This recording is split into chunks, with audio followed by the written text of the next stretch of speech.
Oke, Assalamualaikum warahmatullahi wabarakatuh. Untuk hari ini kita akan membahas tentang besaran listrik dan juga tentang model sinyal. Nah, di sini teman-teman mungkin udah banyak tahu tentang besaran listrik yang sering kita pakai di elektro. Contohnya misalnya di hukum ohm.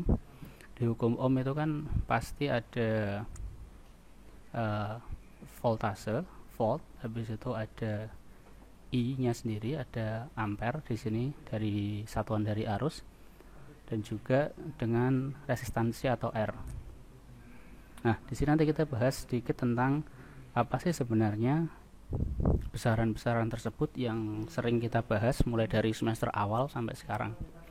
Nah, mungkin kita mulai dari yang paling dasar, yaitu tentang resistansi ya. Jadi di sini resistansi sendiri itu pada dasarnya dia merupakan satuan internasionalnya itu dia yang paling basic, jadi bukan yang kombinasi dari satuan yang lain, tapi yang paling basic. Tapi untuk voltase dan ampere itu merupakan dia udah satuannya udah bukan satuan dasar lagi, tapi dia gabungan dari beberapa satuan. Nah, di sini nanti bisa buka bukunya ya, untuk yang PDF-nya yang saya kasihin ada di analisis rangkaian listrik yang jilid 1. Nah, untuk resistansi sendiri itu dia menunjukkan, jadi standarnya itu digunakan semakin besar nilai dari satuannya itu, maka semakin besar dia akan meresist, jadi akan menghambat arus listrik. Tapi untuk yang arus sendiri, jadi di sini kita punya arusnya ini pada dasarnya itu adalah banyaknya muatan dibagi dengan satuan waktu. Jadi kalau misalnya dulu pernah kita ibaratkan dengan air, maka itu banyaknya air dibanding dengan satuan waktu. Jadi banyaknya air yang mengalir dengan satuan waktu. Kalau misalnya kita di air itu seperti kayak debit air.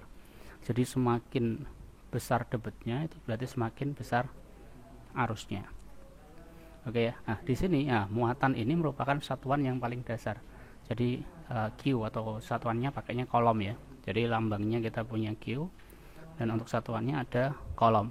Nah, satu kolom sendiri ini bisa didefinisikan. Jadi udah ada definisinya, bisa dilihat di sini.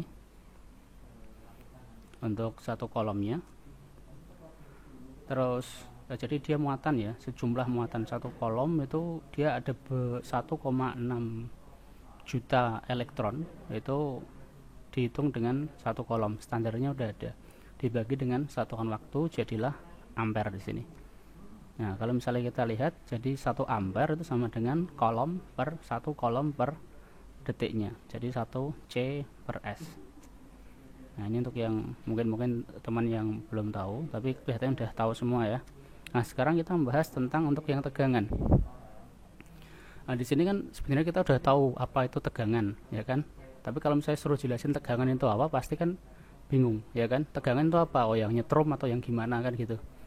Tapi untuk tegangan sendiri itu sebenarnya kalau misalnya kita lihat, itu dia adalah satuan konsumsi daya, hampir sama dengan watt ya. Tapi kalau untuk watt itu kan dia banyaknya energi yang dipakai setiap waktu, ya kan, banyaknya energi. Jadi di sini kita punya W-nya atau energinya, banyaknya energi yang dipakai setiap waktu, konsumsi energi setiap waktu. Kalau energi kita tahu bahwa satuannya adalah joule, ya kan. Nah, tapi kalau untuk tegangan itu adalah banyaknya energi yang dipakai oleh setiap muatan. Jadi dia hubungannya dengan muatan. Jadi kalau kita ibaratkan misalnya watt itu, misalnya kita makan bareng ya, itu banyaknya makanan yang kita makan setiap detik. Tapi kalau untuk voltase itu banyaknya makanan yang dimakan oleh setiap orang. Jadi setiap muatannya itu dia ada energinya, dia akan menghasilkan energi. Semakin besar voltasenya, itu berarti dia dalam satu kolom itu menghasilkan banyak energi, menghasilkan atau melepas atau menerima energi semakin besar. Oke ya, jadi tegangan itu. Tegangan kalau ibaratkan tadi, coba diingat-ingat lagi bahwa kalau untuk yang daya watt itu banyaknya energi untuk satuan waktu, kalau untuk tegangan itu banyaknya energi untuk setiap satuan muatan. Nah, di sini rumusnya ini ya. Jadi kalau kita misalnya mau membahas tentang rangkaian elektrik atau mungkin pengantar rangkaian elektrik dan seterusnya, yang kita bahas itu sebenarnya rumus yang paling simpel, yaitu rumus hukum Ohm dan rumus daya.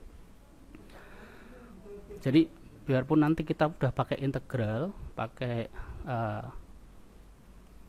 derivatif, turunan ataupun integral, itu semua nanti bakalan dipakai untuk mencari misalnya kayak faktor daya atau mungkin total daya yang digunakan. Jadi mau dia pakai rumus yang rumit ataupun apa itu, sebenarnya itu mereka rumus turunan saja dari rumus utama, yaitu rumus daya dan rumus Ohm tadi. Jadi kalau kita ringkas rumus yang perlu teman-teman hafalin di sini, yang perlu diingat sampai nanti lulus, itu adalah rumus yang sebelah sini. Jadi kita punya daya, ya kan? Di sini kita punya daya itu sama dengan dW per dt. Jadi banyaknya works atau banyaknya kerja, banyaknya energi dibagi dengan banyaknya waktu. Jadi delta ini banyaknya ya. Jadi selisih antara yang besar dengan yang kecil. Nah, ini kalau dipisah lagi itu sama dengan V dikali dengan I, ya kan? V dengan I itu kalau misalnya kita pisah lagi kan I kali R ya, itu berarti bisa diubah menjadi I kuadrat dikalikan dengan R. Itu untuk yang P nya. Nah, di sini kita punya yang ini dW per dq. Ini kalau misalnya tadi ingat banyaknya energi yang dibutuhkan untuk setiap muatan, ini merupakan voltase, dan banyaknya muatan untuk setiap detik, itu banyaknya detik, banyaknya waktu, itu disebut dengan arus. Maka kalau misalnya kita rumusnya di dua ini dicoret bisa sebenarnya. Aduh, bentar. Ini ya, jadi dq nya dua ini dicoret, maka nanti jadinya dW per dt nya tadi. Oke ya, jadi ini untuk biar bisa kita tahu semua bahwa rumus yang disebut tegangan sendiri yang kita mungkin belum tahu itu adalah tadi adalah banyaknya energi untuk setiap muatan. Nah, di sini nanti kita juga belajar tentang sinyalnya. Jadi karena apa sih yang disebut dengan sinyal dulu ya, mungkin sebelum kita masuk itu.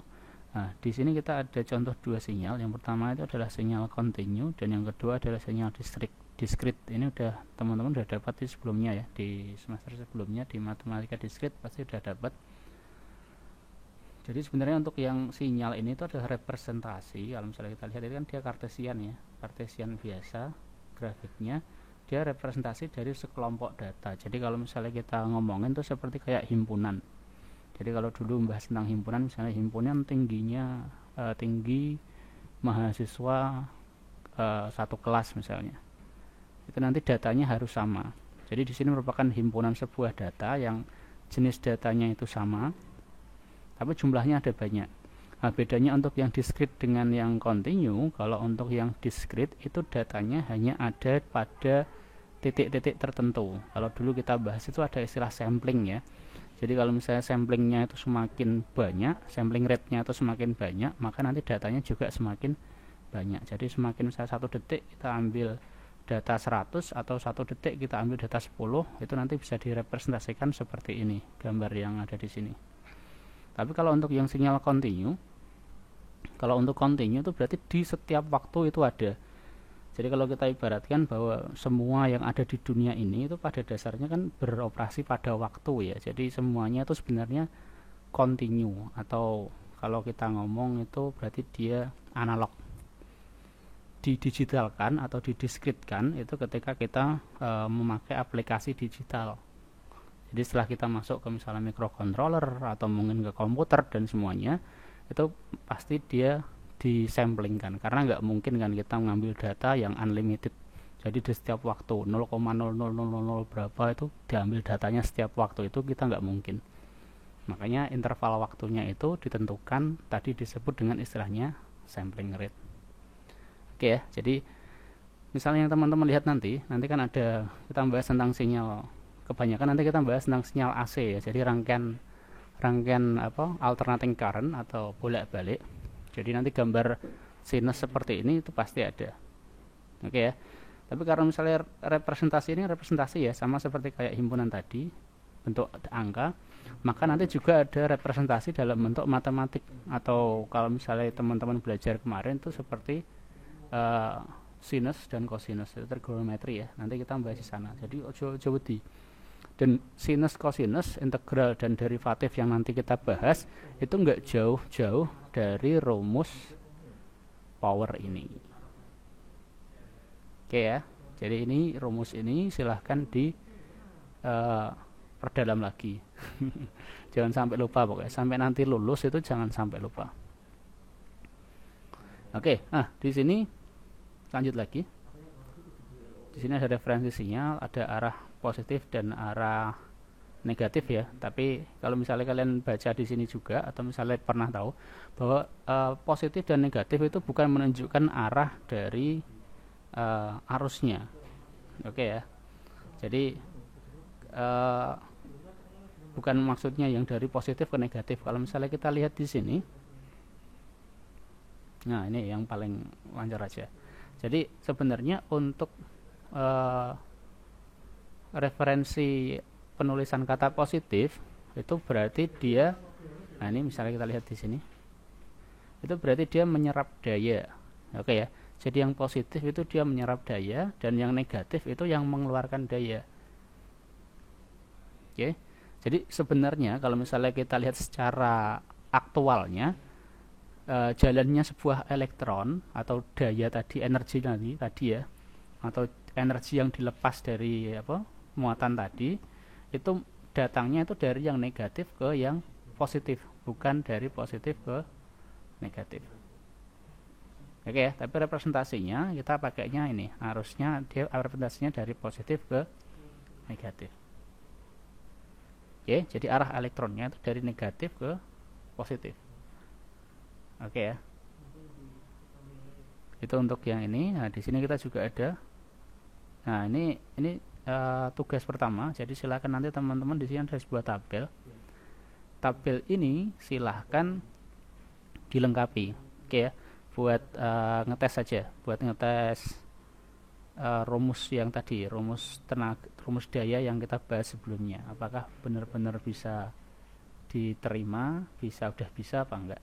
Jadi ini ada A, B, C, D, E, ini silahkan dilengkapi, lengkap dengan hitung-hitungannya ya. Kalau bisa teman-teman, kalau memang benar-benar bisa, silahkan dikerjakan sendiri, coba dihitung, jangan cuma copy paste ya. Nah, copy paste ya monggo silahkan, tapi nanti ilmunya tak jamin ora nempel. Oke ya. Nah, lanjut lagi. Setelah itu ke sini kita ada contoh soal lagi. Di sini ada tegangan pada suatu piranti 12 volt, 100 mA. Terus yang ditanya adalah berapa energi yang diserap selama 8 jam. Nah, makanya nanti dihitung di sini. Nah, ini mungkin sedikit tambahan. Jadi selama ini kalau misalnya kita bahas tentang hukum Ohm, itu kan kita mungkin teman-teman di pengantar rangkaian elektrik itu pakainya baru R saja ya, jadi VIR saja ya. Tapi bentuk fisiknya itu pakai resistor saja. Padahal ada dua komponen lagi, dua komponen pasif dari elektronika yang sering kita pakai itu adalah kapasitor dan induktor. Itu dua-duanya itu juga sama-sama mempunyai hambatan. Jadi yang dihitung dari keduanya tadi itu nanti adalah hambatannya juga. Oke ya, kalau misalnya kita kasih istilah lain tuh Z, jadi dia itu adalah impedansinya. Nah, di sini kenapa bedanya dengan R yang biasa kalian hitung dengan yang dua tadi, kapasitor dan induktor?